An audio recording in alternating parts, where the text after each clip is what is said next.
बसल बाणे, दिलवा में बसल बाणे, शिव गुरु के नामवा चर्चा में। दिलवा में बसल बाणे, शिव गुरु के नामवा चर्चा में।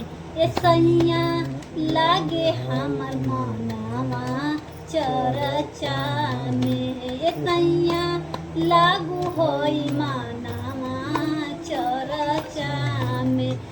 भोले बाबा पूछे चिड़ैया से